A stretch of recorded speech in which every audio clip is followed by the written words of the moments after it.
Bonjour, dans cette vidéo je vous montre comment réaliser ce genre de cale de bois. Alors c'est des cales de bois qui sont faites à partir d'un morceau de bois comme ceci et des tampons en caoutchouc 100% pneus recyclés. Je vous montre comment réaliser l'incrustation de ces tampons à l'intérieur de cette cale de bois, puisque si vous les posez directement sur votre cale et que vous les collez, vous avez un risque d'arrachement en fait, du tampon en caoutchouc. Alors pour cela, moi j'ai décidé de les incruster à l'intérieur et je vous montre comment les déposer. Alors dans un premier temps, il va falloir les mettre sur votre cale de bois et ensuite tracer directement sur le côté avec un l'aide d'un critérium par exemple, quelque chose d'assez fin, les contours pour pouvoir réaliser l'évidement et à l'aide d'une défonceuse ou d'une affleureuse éventuellement avec fraise à défoncer. Et ensuite, lorsque vous aurez réalisé ce genre de choses, vous allez pouvoir insérer vos deux tampons en caoutchouc. Je vous montre ça dans un instant. Donc dans un premier temps, on pose les deux tampons en caoutchouc sur la cale de bois et on trace les contours pour pouvoir procéder à l'évidement de la cale de bois. C'est parti. Alors une fois que j'ai fait ça, je place ma défonceuse sur le trait extérieur, puisque j'ai évidé l'intérieur du rectangle là, qui va accueillir les deux tampons. Alors pour faire la finition rectiligne, je vais devoir utiliser une règle, enfin un bout de bois. Je vais venir placer ma fraise sur le trait supérieur. Donc une fois que c'est fait, je vais déjà tracer, donc plaquer mon bois contre la défonceuse. Je vais faire un petit repère au cas où j'aurai besoin de me repositionner. Et ensuite, je vais venir fixer deux vis comme ceci.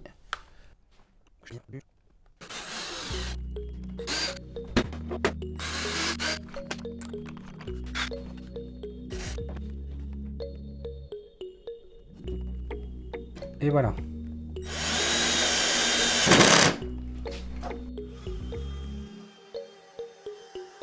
À ce niveau-là, pour obtenir un résultat vraiment parfait et vraiment rectiligne, j'utilise donc une latte en bois pour pouvoir me guider, à défaut d'installer un rail de guidage. Donc ça a vraiment été très utile pour obtenir vraiment un résultat parfait. Voilà, donc on obtient un trait parfaitement aligné sur le trait de coupe, comme vous pouvez le voir. Je vous montre.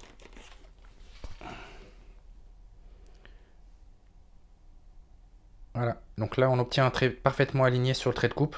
Et on fait ça sur les quatre côtés, donc ça a été évidé au-dessus, au milieu, c'est parfaitement bien de niveau. Comme ça on va pouvoir venir y fixer les tampons. On fait ça sur les quatre côtés, puis je vous reprends juste après. En ce qui concerne le défonçage de la zone à travailler, je règle la profondeur de ma fraise à environ 1,5 mm. Je procède donc au défonçage de toute la zone et ensuite je m'attaque aux côtés à l'aide de règles que j'ai pu fixer sur les bords, comme on peut le voir sur ces séquences.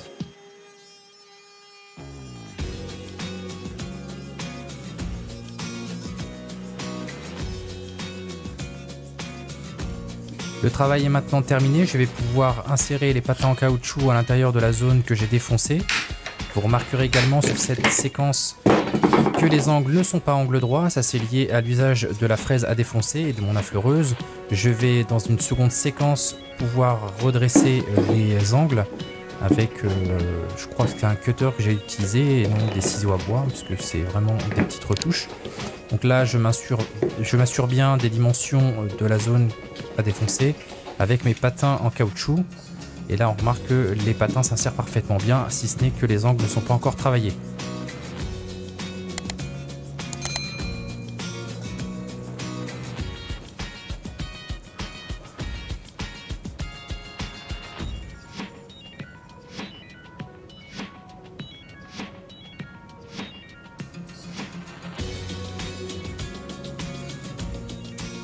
Voilà, une fois que l'évidement est terminé, on prend juste un cutter. Alors moi j'utilise les cutters de la marque Medid, c'est avec des lames SKH2. Alors je le règle vraiment au minimum. Et ensuite je viens faire les angles. Comme ceci. Voilà, je retire les débris en fait. Ça me permettra d'avoir quelque chose de très propre. Et voilà.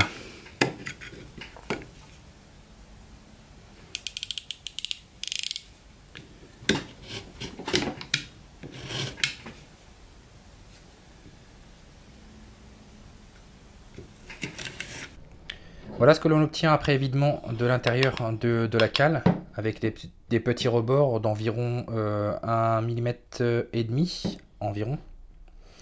Donc on a évidé, j'ai refait les angles comme je vous l'ai expliqué avec un cutter pour pouvoir juste retirer les embouts. J'ai la flemme d'aller chercher mes ciseaux à bois, donc j'ai pas grand chose à enlever, hein. J'ai juste retiré les angles et la surface est parfaitement propre et de la même profondeur. Ensuite je viens installer mes cales de caoutchouc, enfin mes tampons de caoutchouc.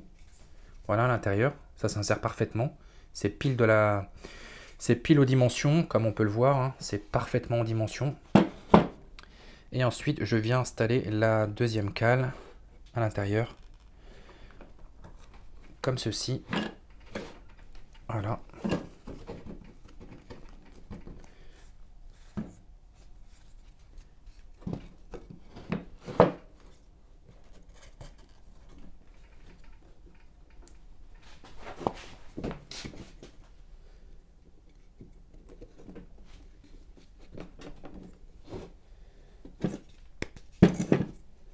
Voilà. Ensuite, je recule. Voilà, elle est bien calée à l'intérieur. Il n'y a pas de problème là-dessus. Comme on peut le voir, hein. Voilà. C'est pas encore collé. Là, vous pouvez voir à l'intérieur comment c'est calé. Et ensuite, je viens caler mon second patin à l'intérieur.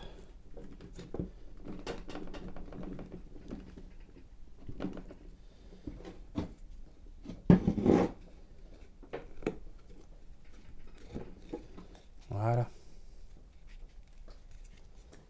Voilà. Le travail est maintenant terminé, le résultat est concluant. Je procède donc au collage de mes patins en caoutchouc sur mes cales de bois. J'utilise pour cela de la colle à bois qui va largement faire le travail. J'insère donc ensuite mes cales de bois que je viens positionner et je vais pouvoir ensuite mettre des poids dessus. Alors vous pouvez utiliser également un étau avec une autre cale de bois pour venir comprimer les patins en caoutchouc. Moi, dans l'occurrence, dans mon cas, j'utilise un poids sur mes patins en caoutchouc pour pouvoir venir comprimer ces derniers sur ma cale en bois.